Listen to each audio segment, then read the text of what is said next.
Եվ 405 թվականին աստվածային հայտնությամբ նա տեսնում է մի տեսիլք, ժայռի վրա տաճված հայոց գրերի մեծատառերը։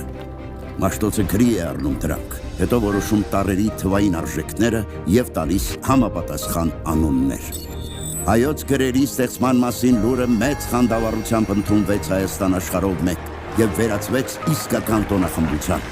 Հայաստանում բացվեցին նոր գրերի ուսուցման բազմաթիվ դպրոցներ, առաջիններից մեկը Արցախում, Ամարասում։ Նորաստեղծ տառերով գրի առնված առաջին նախադասությունը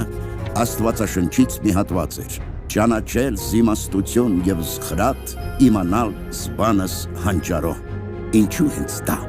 Երևի այն լավագույնս արտացոլում էր Մաշտոցի աշխատանքը, բացահայտել հայոց գրերի մեծ խորհուրդը, նրանց խորքային կապը հայոց լեզվի, հնուց եկած գիտելիքների հետ։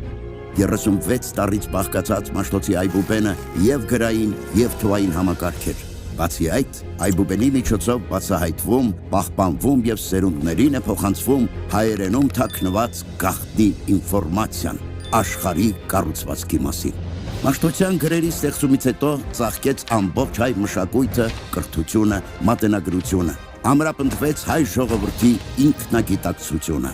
Այսօր Մաշտոցյան տառերը աշխարհի ամենակատարյալ ու կենսունակ այբուբենների շարքում են։ Ավելի քան 1600 տարի գործածվելով հայոց այբուբենը հասել է մեզ առանց փոփոխությունների։ Միայն 12-րդ դարում այն համալրվել է Օ և Ֆ տառերով, իսկ 20-րդ դարում ավելացել է ԵՒ տառը։ Մաշտոցյան այբուբենը իր պատվավոր տեղն է զբաղեցնում համաշխարհային մշակույթի գանձարանում,